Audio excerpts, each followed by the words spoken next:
going off on your daughter's mother is never a good idea. I would never suggest that. Should there be better lines of communication? Yes. But that always starts with ourselves. So we look inward to make sure that we're communicating the best that we can. These decisions do affect you and do affect your daughter. Welcome to the Rooted Dad Podcast. I'm your host, Logan Engel, and I'm thankful you are here today. My goal is for you to feel challenged, inspired, and encouraged to grow into the dad, the man, and the leader God has called you to be. Take a deep breath, settle in, and let's get rooted together. The mission of the Rooted Dad Podcast is to build strong roots for future generations to stand on. We are building a strong foundation for our kids, for our grandkids, for our great-grandkids. And one of the most essential pieces of that foundation is estate planning. That's why I've partnered with Trust and Will. Starting at $199, you can create a trust or will that makes your legacy real. It's quick, it's clear, and honestly, it's one of the most loving things that you can do for your family, and it takes the least amount of time. I want you to go over to trustandwill.com/rooted to get 20% off of your estate plan. That's trustandwill.com/rooted to get 20% off. You won't regret it, your family won't regret it, and you'll be safe, secure, and you'll love every minute of it. We're back! Yay! Hey! Oh man, how are you, bud? Yeah, I'm doing well. How are you doing? I can't complain. We're halfway through the week, and we typically record these a little bit earlier so we can get them out. But it's nice to just be here with you and hang out. And this is low key kind of my therapy for the week, because I feel like, yeah, we get to answer questions, but it's also a time for me and you just to connect and, you know, touch base, and you always just bring a lot of joy to my heart. So I'm always happy to get to talk to you, you know? I'm glad I get to be that person for you. Happy to be here. Absolutely, man. Absolutely. And the cool thing is I got to see you today. So that was always a joy. So, Hey, and those sweaters are absolute fire. Love them. Thank you. I'm pumped for them. I'll start selling them eventually, but they're only for a select few people right now. So, my office is like, it goes through these hot and cold phases, and it's in one of those hot phases. So if I throw that on, I'm gonna sweat bullets. So, you know. Yeah, I should have worn mine. I wasn't thinking ahead. I should have worn it. That's okay. You're fine. No worries. We have plenty of time. It's not like we're going anywhere. So, You're right. you've got plenty of time, man. Well, cool. So if you're not familiar with this, basically, my name's Logan. I'm the host and founder of the Rooted Dad Podcast. It's a movement where we are helping dads grow and develop and just become better human beings for themselves and for their families. And not only do I share messages every week on how to do that, I interview really cool guests. One of my favorite segments is I get to talk with one of my best friends, Matt Houston, and we take your questions that you submit and we answer them here on the podcast. If you're ever looking for advice, if you're ever wanting to just laugh a little bit with us, I would highly encourage you to submit a question so it can be answered here on the podcast. And we'd love to engage and interact with you throughout the process. So, yeah, man, let's just jump into it and get started. So you want to read our first one for us? Yeah. The first question I have here is from Jason. On the last podcast, you mentioned your daughter being really sick. What helped her not being so sick anymore? Yeah, really good question. So if you didn't get a chance, when Harper was, I think before she was the age of 2, she had the flu 8 times. She had pneumonia. She literally had 21 ear infections, and we just didn't know what to do. And so we actually started to go see a chiropractor that was referenced to us by our church. And the first time we went, We sat through the sales pitch, the dinner, and he was just talking through a lot of how your body is made, how God formed your body, how this is exactly how your spine should be healing your body. It was really really impactful, and some of it was like, I don't know if this is true. And so when we went, he was doing his exam, and he was like feeling up Gabby's back, and part of the nerves help you ovulate apparently. And as he's doing his exam, he's like, "Hey, you don't ovulate on your left side, do you?" And she's like, "No, how do you know that?" He's like, "I can just tell, like, your nerves are all balled up, blah, blah." And so, long story short, we started going to see a chiropractor, and he put us on a care plan. We were going weekly, or I'm sorry, we were going 3 times a week for probably almost almost a year was our care plan. And we would go in 3 times a week, we would do our adjustments, and over time what we began to see was Harper stopped being sick. Like it turned in from having the flu a bunch to getting the cold. And then that turned into just kind of the sniffles. Like her body was naturally healing itself, and it was a very cool experience to see. And then, honestly, we stopped getting the flu shot. I know some people are for it, get whatever, but it just seemed like every time we did get a flu shot, all of us got the flu, and it was bad. And so, biggest thing there was we started going to see the chiropractor. We took better care of our bodies. My wife was really good about giving us our vitamins, and so it was just, my kids were lined up and I was lined up, and she was just passing out vitamin D and magnesium and all of this stuff because we really wanted to take control of our health at the time, and so chiropractic care. We stopped going or taking the flu vaccine, and we started taking some vitamins, and it was a big transformation. Since then, we've had 2 kids. My kids don't really get sick. I don't think we've had the flu. We had COVID. My chiropractor was like, "Come in. We want to see you." Like we've already seen like 50 people with COVID, so it was a big thing. So that I would say that was one of the biggest factors that we had. So that was a good question. So Cool. yeah. All right. So the next one that we have here is from Tim. Would I be wrong for going off of on my daughter's mother? She drove an hour to meet her new friends that she has only known for a month from playing Fortnite. Took my daughter out there with her and stayed the night. Then spent majority of the next day out there and did not go back home until almost 1 a.m. Just told me that she had planned a play date for her daughter, nothing else. Her sister told me at the time of this, we are not married, we are separated and share custody. My daughter just turned 1. Love the podcast. Thanks. Well, thank you, Tim. Yeah, absolutely. I, I'm kind of interested in what you say because I know you've kind of dealt probably more with this than I have. So I'm curious Yeah. what you would kick us off with here. So, first, going off on your daughter's mother is never a good idea. I would never suggest that. Now, should there be better lines of communication? Yes. But that always starts with ourselves, right? So we look inward to make sure that we're communicating the best that we can. These decisions do affect you and do affect your daughter, but also your daughter's only 1 now.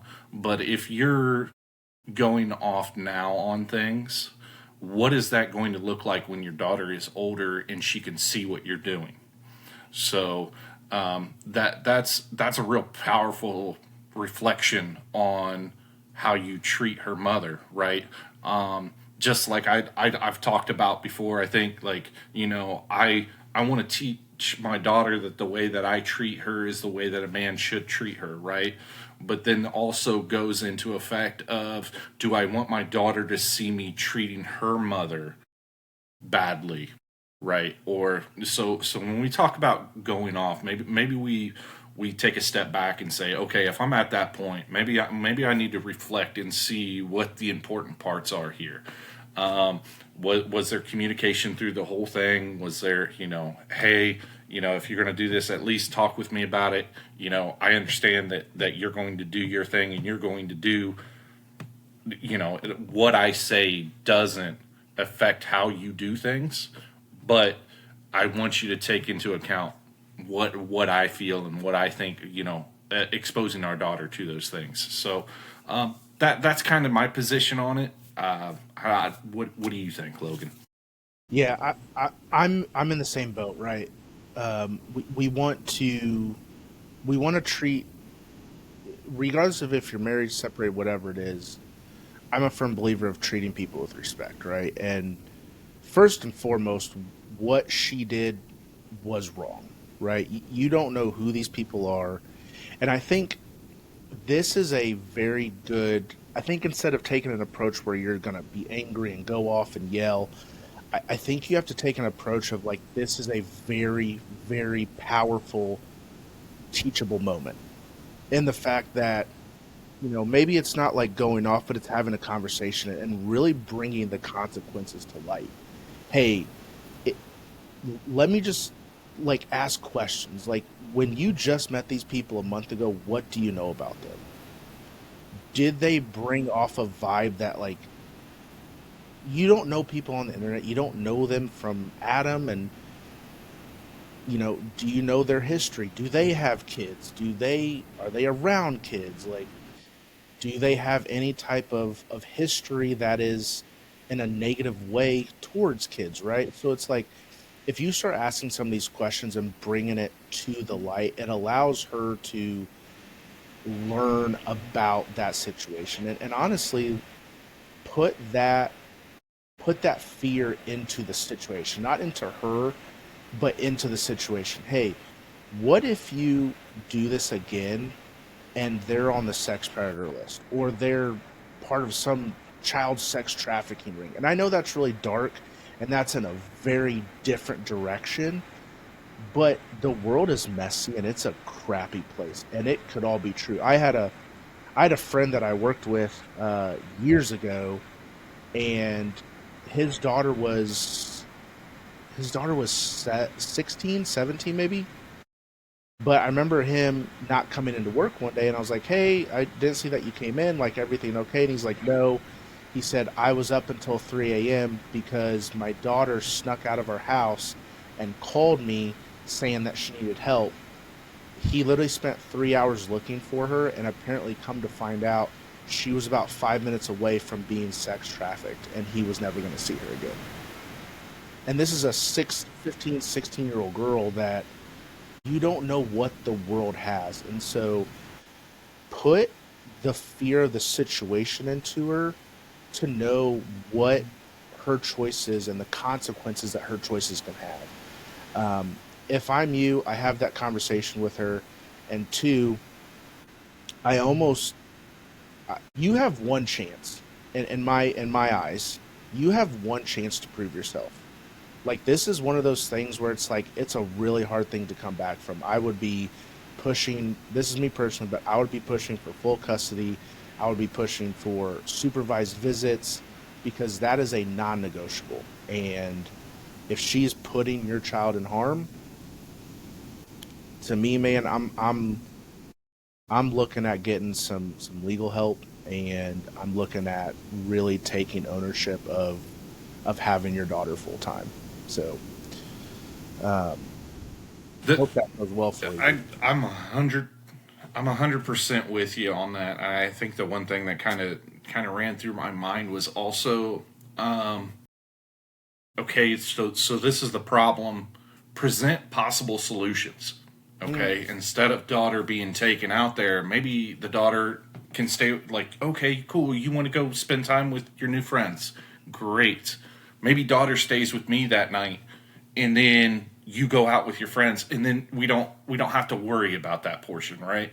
So maybe also try and provide some possible solutions or something that you both can agree on. Like, hey, do you have does she have a grandma or a grandpa or somebody that's home all the time that even if you couldn't watch them, maybe grandma and grandpa will be like, okay, yeah, we'll take her for a night if that's what you want to do, because grandparents love it, right?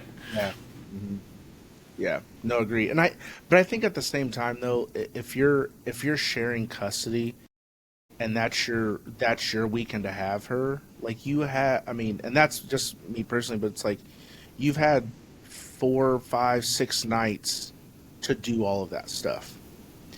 And I don't know if he said if it was every other weekend or every weekend, but it's like even if it's every other weekend, you have weekends to go do that stuff. So I think yeah, presenting the solutions are really important, but it's like if you ever other every other weekend, just tell her like do that stuff on the weekend you don't have her. Because I think at the end of the day, you just don't want to put your daughter in harm. And I have 3 girls that I don't know how to shoot guns, but I would figure that shit out real quick. I'm just letting you know, like someone,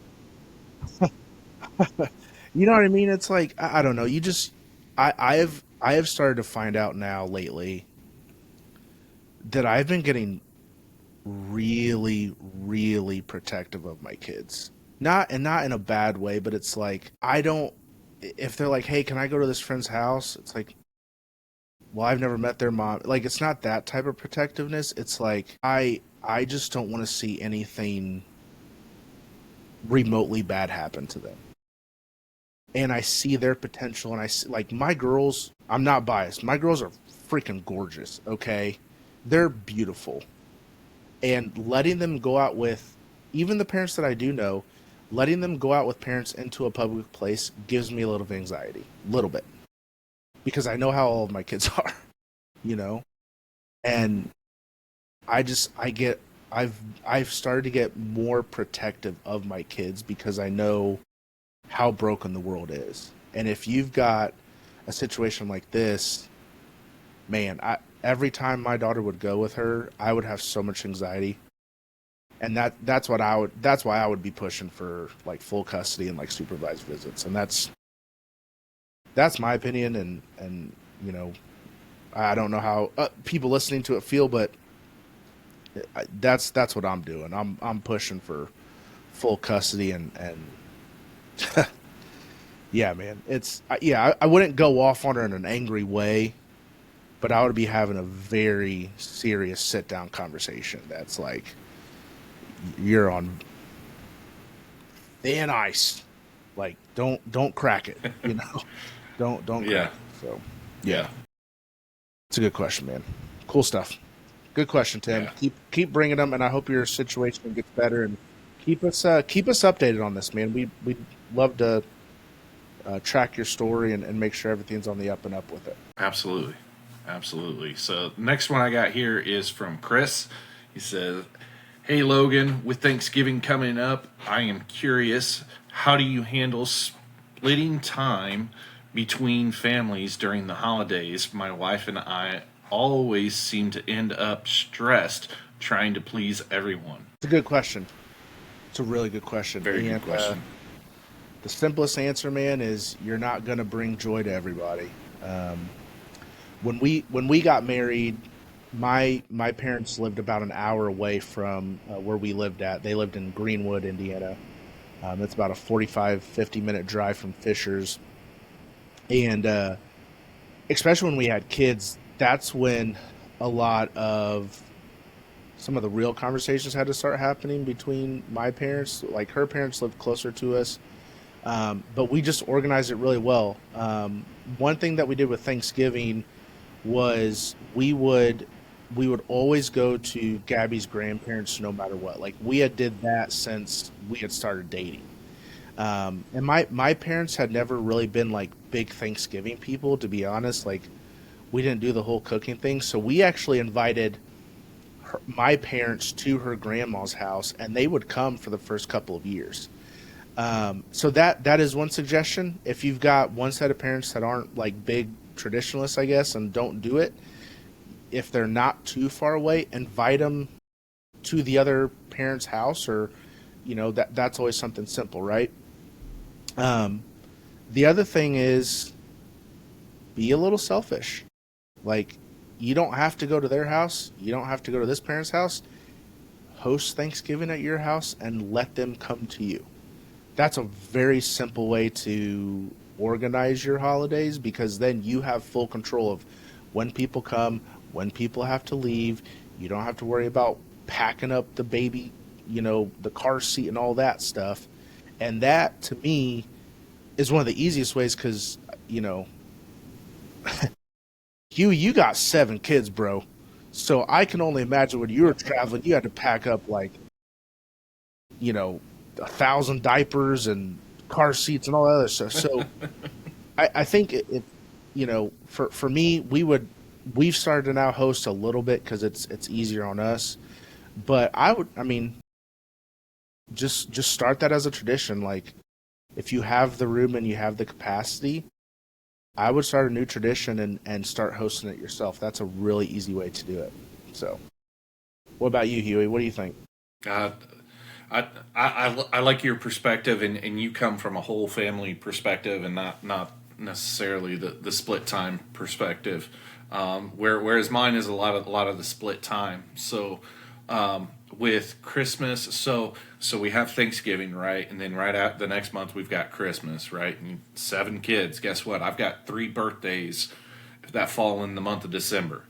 So nobody is getting exactly what they want. It's just not happening. It's not feasible, right? So what I like for dads who are in a position similar to mine, I would strongly urge you to forget that it is Thanksgiving Day or Christmas Day, and think about scheduling, because what really matters is being together with your family. Okay? But because the arguments will happen, that whether you go to one or you go to the other, or you don't get the kids at all that weekend, whatever it is, those things are going to happen. So plan around them, right? So avoid the stress. Like you said off the top, you schedule, right? We're doing a Thanksgiving this year. We don't do one every year, but it's going to be on a Saturday. It's not going to be on Thanksgiving Day, right? Typically we go to her parents' house for Thanksgiving Day, and I'm okay with that. For Christmas, I couldn't tell you the last time that we had Christmas on Christmas Day, opening all the kids' presents that morning. That doesn't happen. Yeah, no, that's a true thing. So, and so what we typically do is like, what I'll try and do for the sake of argument is I'll try and do like a Christmas Eve day. Okay, maybe we can't get all the kids on Christmas, but let's do a Christmas Eve day. Well, if we can't do it on Christmas Eve day, maybe it's the Saturday before Christmas. Mm-hmm. And then we're treating that Saturday morning like Christmas morning with all the kids and having everybody open their presents. And I tell you what, we have just as much fun on that day with the whole family as if we would if we did it on Christmas Day. So I would try to avoid bogging yourself down and thinking like, this has to be on this day. No, it doesn't. You just need a good reason to get together. And guess what? Thanksgiving happens to be one of those times. So make it happen is my suggestion. Dude, that's really good. I like the scheduling piece. I think that's powerful. And I know on Christmas for us, we do Christmas brunch, but it's never on Christmas, and most of the time it's on like the 23rd. You go. Exactly. It works. So yeah, that's really good. I'm proud of you. That's a hell of an answer. Schedule that crap out. So Chris, just schedule it out. Huey had the right answer. Mine was okay. Huey's was really good. So well, just different perspectives. Yeah. Right? That's why we do this. Yeah. Let's see here. Our next one here is from Aaron. It says, as a dad, I sometimes feel like I'm just winging it. Like there's no playbook. Looking back, what's one thing you wish someone would have told you before you became a dad? Okay. Yeah. Um, I think if I had to look back, I wish someone would have told me like just just have fun with your kids, you know? Because here's the thing. When you're a brand new dad and you have a 2 month old and all they do is poop, eat, and sleep, it's not a lot of fun. I don't care what anyone says. It's not. But make it like be yourself, make it fun. Because Hmm. for me it's like I remember when Harper turned 1, like she could sit up by herself, or like at least like if you're a dad you can have the boppies or whatever, right? um and she could sit herself up in the boppies, so I would literally put her in my lap and I would play video games, you know and like people don't think of, like, you see it on like social media now, and like God, like I love seeing the dads that are like holding their babies and then they're like playing video games. Like that's so much fun. I've done that. Um, but I think that's the one thing is like I think when we do become dads and we're in it, we're living it, we want to be like every other dad that we see on like social media, or we start to compare ourselves to them at least, right? And it's like, oh, I could do that, or I don't know how they do that, but like, why can't I do that?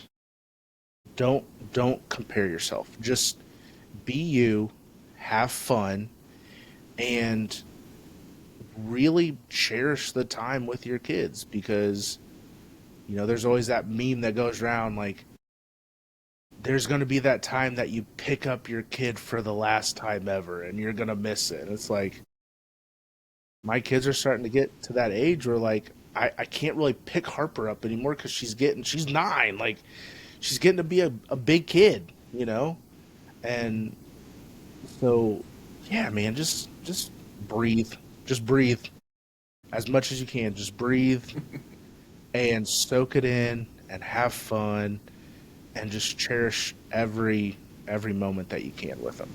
So yeah. Love that answer, Logan. Love it.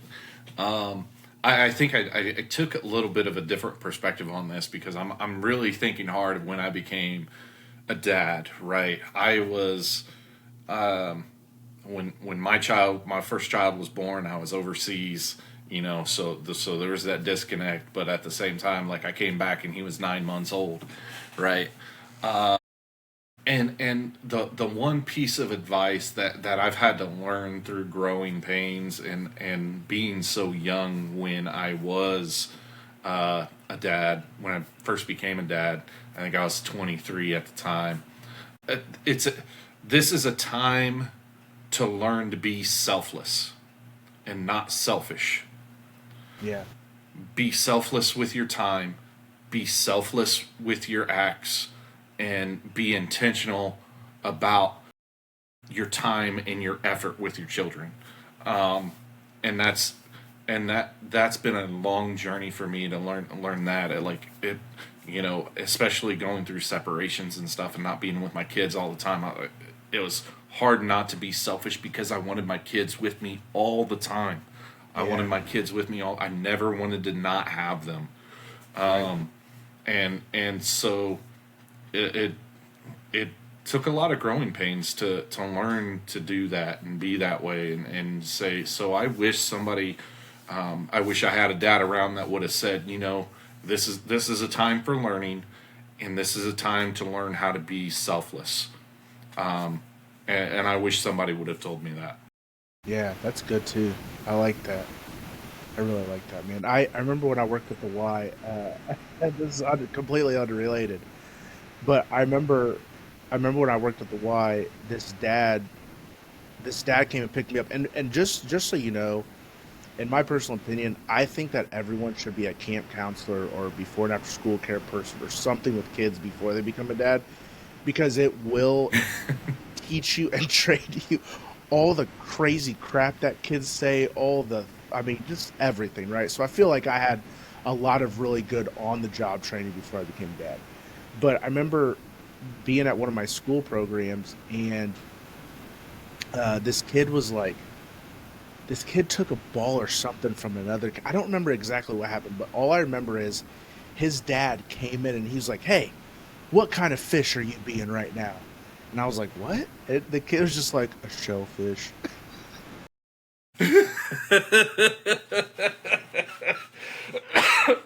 And I'm Oh my like, gosh, "Oh that's my hilarious. god!" I was like, "That's awesome." And so, it's one of those things, man. Like, it's okay to wing it. It's because sometimes when you wing it, you have the most fun ever. Like, you really come up with really good ideas because you have to, right? But it's like, if you truly wing it, I think you're doing okay. Cuz that's when all your creative juices start flowing. That's when you have to be on your toes. Like, Harper's now saying, telling us that like Santa's not real, or that's what she thinks. I'm like, "Oh man, I don't there's no there's no playbook for that answer. You just have to run with it." Like, and if there was a playbook, I don't think you would get I think you would get good dads, but I don't think you would get great dads. And that's because everyone would do the exact same thing and then it's just boring, you Yep, know? So I agree. it's okay to wing it, man. You'll be fine. You're doing great. Yep. Just know that you're fine. You're every other dad trying to figure it out at the same time. Yeah. And if someone has found the holy grail of playbooks, feel free to share it, because I'll read it at least one time just to see how Yeah, much gold might really be in there. there you go. All right. You ever look at your to-do list and wonder how oil change, soccer practice, and buy 48 cupcakes all made the cut, but something like protecting your family's future didn't? Listen, juggling a million plans shouldn't mean your future falls through the cracks. That's where trust and will comes in. They take estate planning from a when I have time task to something you can actually knock out between school pickup and dinner at night. Their online platform is simple, secure, and tailored to your state. And honestly, it gave me peace of mind knowing that my kids and assets are protected no matter what happens. Estate plans start at $199. And if you head over to trustandwill.com/rooted, you can get 20% off of your estate plan and finally check off the most important box on that to-do list. Go over to trustandwill.com/rooted to get 20% off. Right, so we've got Ryan here. This might sound small, but I've been trying to be more present lately. Even just putting my phone down when I get home. What's something simple you've done this year that's helped you feel more connected as a dad? Okay, real talk. I have started to color more with my kids.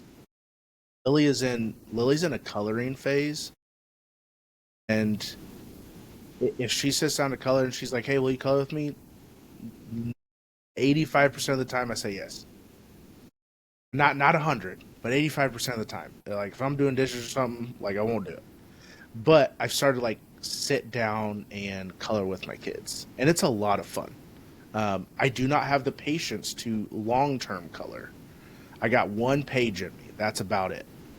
Um, but you learn a lot about your kids when you just sit and do stuff with them, right? Like, Harper and I have been doing a Bible study. Lily and I will color. Violet and I just, like, we kind of just veg out on the couch and watch Paw Patrol.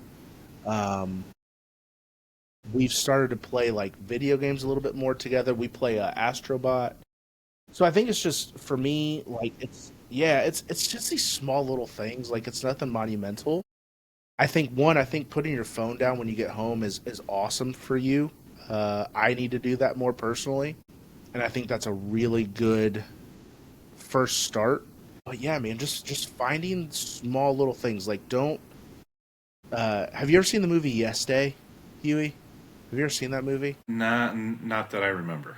So it's on net. If you haven't, it's on Netflix. Okay. Selfish plug. Um, But there's a movie on Netflix called Yes Day, and basically the concept of the movie is the kids get a yes day, so you whatever they ask their parents, they have to say yes to. Now there's rules Okay. built in. You can't do anything dangerous or life threatening. Like, and they go through that all in the movie. But at one point, um, at one point in the movie, they're like, "Can we go through the car wash with our windows down?" And the parents are like, "Yes." And you just see this like you just see this huge SUV that's really nice going through a car wash with the windows, and you're like, dude, that car's done. Like, it's over, Yeah. right? So I think for you, man, like, and I think it's something I can do personally, like, just say yes more often to the smaller things in life. If your kids ask you to color, say yes. If the kids ask you to play, if the kids ask you to play Barbies with them, like, we've played we've played poopy dolls in our house, like, and all the Barbies do is they just run around, and they just fart, like, that's all they do. Like, it's like just say yes to just take a day and just say yes to everything that your kids ask you. Like, that's a good thing, right? Like, and that's something that I like talking through this and like having this conversation. That's one of the reasons I like doing these, because I think it sparks things that I want to do to get better in my own life, if I'm just being really honest. And so, like, one of the things I'm going to do and take away from this is I'm going to have a yes day on my own. I'm going to take my phone, I'm going to put it in my bedroom upstairs so it's out of sight, out of mind. I'm not going to get on it for a whole day. And whatever my kids ask me to do with them, I am going to say yes. And if that means that I have to climb up a freaking playground playset out in my backyard and get my big ass up there that I cannot fit through there, I'm gonna do it. And I'm gonna go down that slide, and it's gonna be, and I already know it's gonna be wet because it rained the night before, some crazy thing that's gonna happen. But I'm gonna have a yes day. So have a yes day. That's a really good thing to do, Ryan. Have a yes day. Tell your kids yes to everything for one day, and don't let them know that you're doing it, because then they're gonna ask you to do some crazy stuff. And just be prepared for it. So yeah, man. I absolutely love that answer, Logan. I did not expect that to be the story, but I really do love that. Um, so simple things that I like to do with my children are, one, I do, like, they like to watch their cartoons, right? And they'll come and ask me, "Hey, Dad, can we watch a cartoon together?" And I'm like, "Yeah, sure, but let's watch whatever it is together, you know." And so they enjoy spending that quality time together with me, because I am not always able to get out and do the most active things. Like, if they came up and said, "Well, let's play tag," I'd be like, maybe.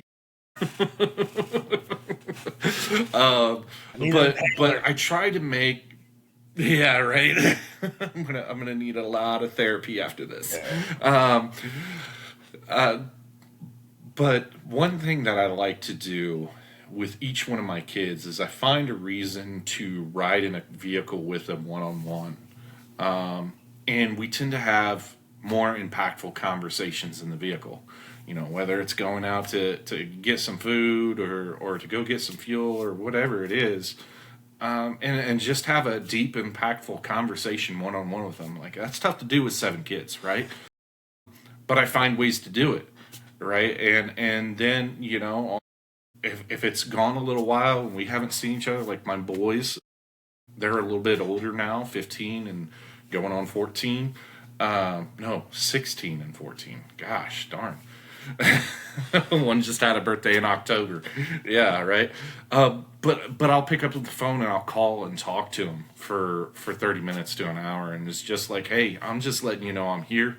We don't have to talk about anything. We just sit and listen to each other breathe for a little bit, but I'm here." Yeah. You know, and you'd be surprised what they end up talking about. Like, one of the great things my daughter likes to talk to me about is she likes to talk to me about what she's painting, what she's drawing, what kind of anime she's into right now, right? And like I find that interesting, and then we'll talk about it. Like she likes making these little draws of mushroom characters, and I'll be like, okay, well let's take that a step further. What's it going to take to make for you to make a comic of it? Like Yeah. let's make a whole bunch of them together, you know, like and I try to pull little strings on their mind to get them to be a little bit more creative than just the basis of what they're thinking, and I found that to be really energizing and really powerful to talk with my kids that way. That's good. I like that stuff. And then again, like, it's these small little things that you just take advantage of, right? Like, Yeah. inviting your daughter to draw a mushroom comic book with you, dude, that's awesome. Like, that's sick, man. Like, We that's we made up different mushroom characters, you know, and different colors, and she put little clothes on them and everything. It was pretty awesome.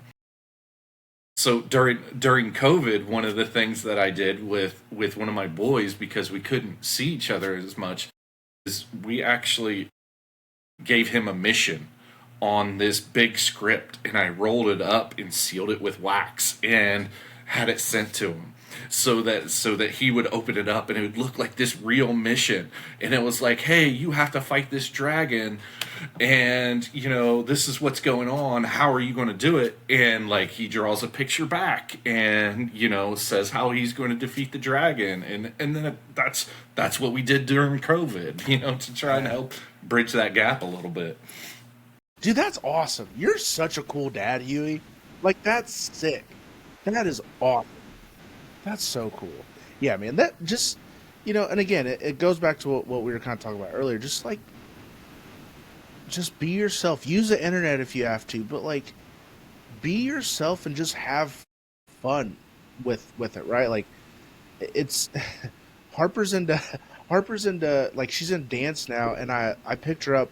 Was this a couple nights ago from dance, and I we're getting ready to walk out, and I said, Harper, wait till you see the spot that I got. And she's like, where is it? And literally right when you walk out the door, my car was right there. And so sure enough, she's like, wow, that's great. And I started doing I try to do the gritty or whatever it's called. And I guess some of her friends were watching, and she's like, oh my gosh, stop, Dad. Like, stop it. I love that so much. And it was one of the first moments that like it came to me. I'm like, wow, she's getting older, and she's at the age now where the goofy little stuff that I used to do when she was a kid, it's still funny, but it's more embarrassing now because she knows, right? So, just be yourself, have fun. Like, that's the other thing too. And there's going to be a lot of stressors in your life. There's going to be a lot of stuff with your job, with sometimes your marriage. If you're in separated custody, whatever it is, there are going to be a lot of stressors in your life. And at the end of the day, you have two choices. You can take that. Well, actually, technically, you have three. One, you can not talk about it at all and push it all the way down and wait for it to explode like a ticking dive bomb. Don't do that one. I would not recommend it. Two, you can take that and you can project it onto somebody, and it's still even worse because now you're making them have a bad day because maybe you're stressed out about it. Or the third one is like, you can be honest with your kids and just be like, look, it's been a hard day, and I really want to color with you today, and I'm going to give you 10 minutes because it's exciting and I know you really like it, but it's been a hard day, and I just want you to know I love you, and if I say something, I'm really sorry, right? Because then what happens is you are inviting your kids into your life. Well, why was it a hard day, Dad? I don't know, just there was a person at work that didn't agree with me, or I was trying to sell something and they told me to F off, or don't say that, but it's like, just wasn't a good day. And I will tell you this right now, sometimes your kids give you really good advice that you can tell that they are listening to you. Like, you can tell. And like we started this thing at our dinner table where you do like 2 good things and a bad thing. And I have been caught where it's like I've done 1 good thing, 1 bad thing, because it was a really hard day. And one of my kids are like, well, what's your other good thing? I don't know. I didn't really have. Nope, you have to give 2 good things, Dad. Like they kind of hold me accountable. So, like it's okay to like share things. Now, I'm not telling you that to tell your kids that like your light bill is 3 months overdue or something like that. Like hold that in a little bit. But at the same time, it's like if God does something in your life that's really cool, that you've had your 3-month light bill that's behind and get paid, like that is a story that you can tell them. That is a praise story that you. But just just this podcast is designed to invite you all into my life, into Huey's life, and know that you're not by yourself. Like we are building something so much bigger than ourselves, and it's so much fun to build it from the ground up. And it's amazing to have like, and I'm just gonna brag on you, Huey, for 1 second, but like having, and this is a true thing, man, like having a circle of people that you can call or you can say, hey, will you do this for me, or will you do this with me? Hey, will you help me with this? And they just say yes.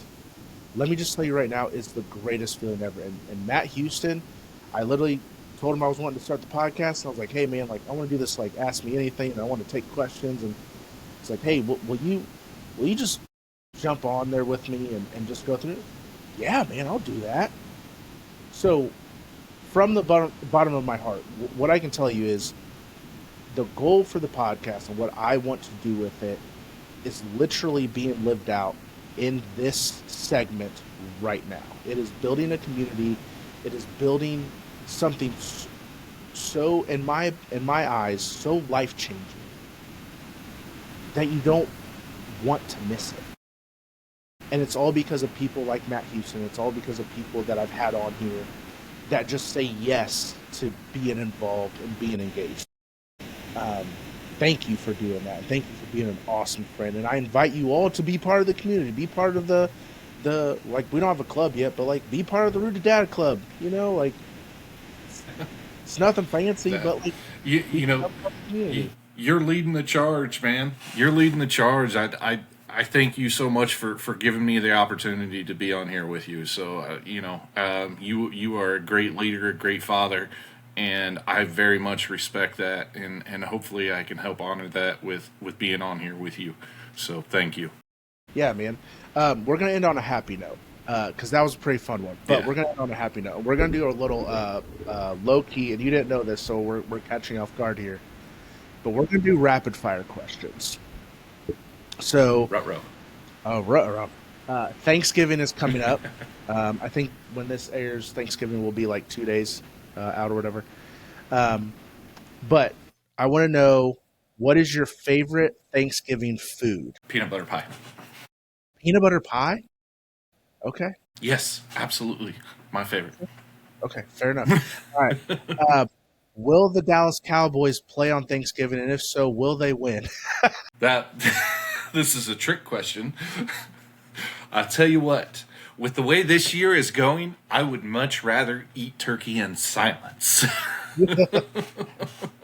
Is that a fair enough question? I would say Dallas minus 20 points. We'll go there. Dude, that's awesome. Hold on, I want to see this. Who do they play this year? I don't know who they play this year. They're like America's team. Right. Yeah. That's so an old saying for them for sure.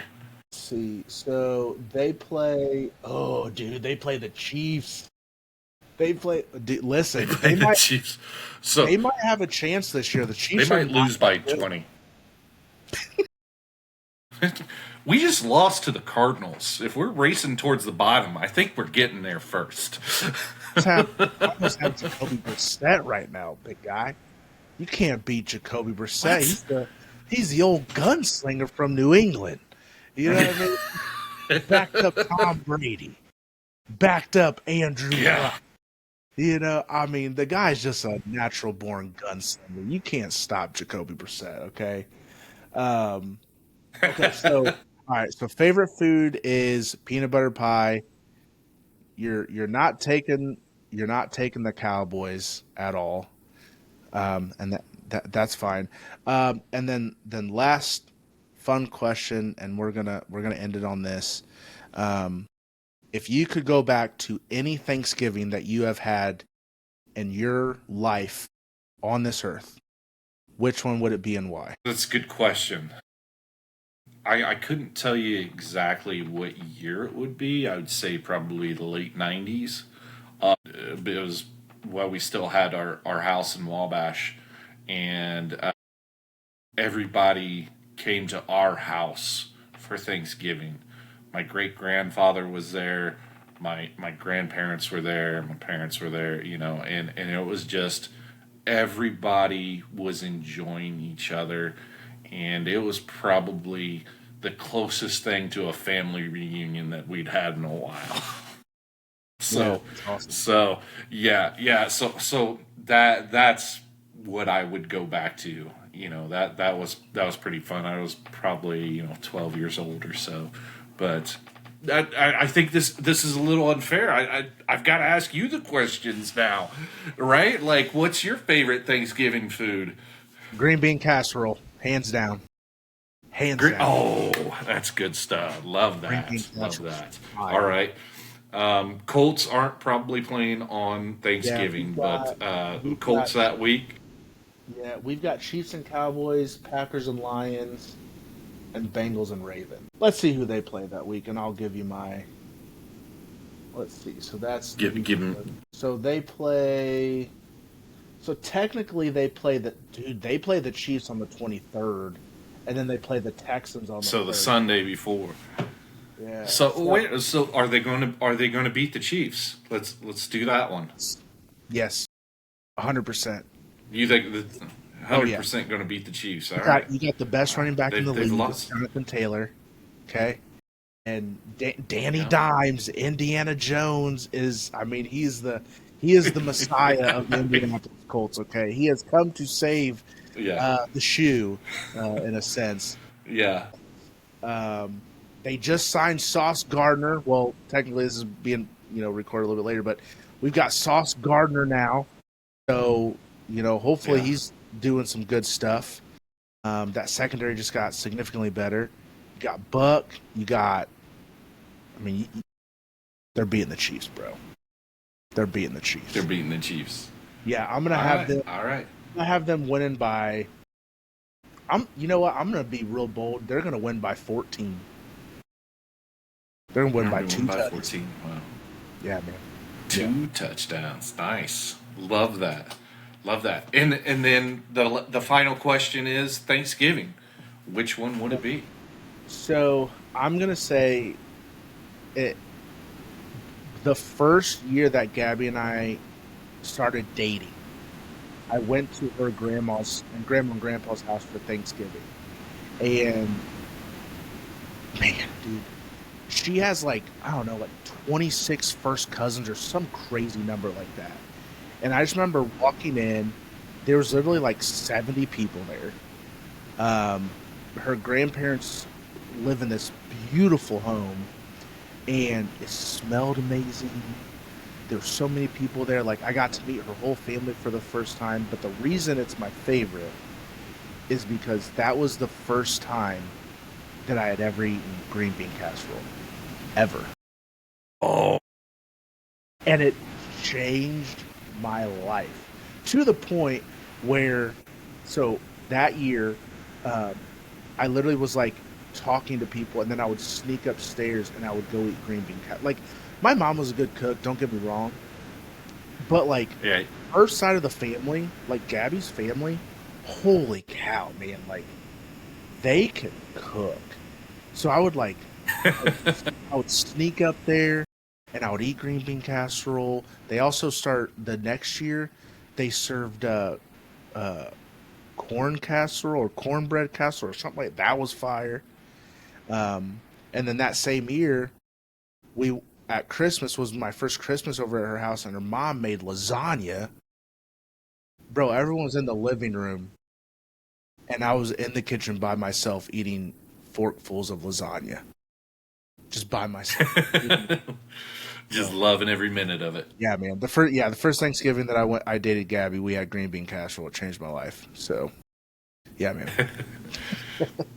Fantastic. I love it. Yeah, man. So, guys, we love you. We appreciate you. If you can, follow us on all the channels. You can find us on all social media channels at the Rooted Dad Pod, TikTok, Instagram, YouTube, the whole thing. We also have a newsletter, which is really exciting. So you can subscribe to that. That's in the show notes, but that's a really good thing. We send that out on Wednesdays. Point being is because there's a word of encouragement that is put into the newsletter on purpose. And that's also why it's sent out in the middle of the week. Want to make sure that you finish your week strong. You have that boost of encouragement as you go on. But I hope everyone has a wonderful Thanksgiving. I hope you get to spend so much wonderful time with your family, with your kids, and go ahead and wear an extra pant size and eat all the food you want, because calories don't count on Thanksgiving or Christmas, just in case you were wondering. That's right. Oh, man. So, all right, guys. Until next time, we'll see you later, and we appreciate you guys. So, bye, everybody. Have a good night.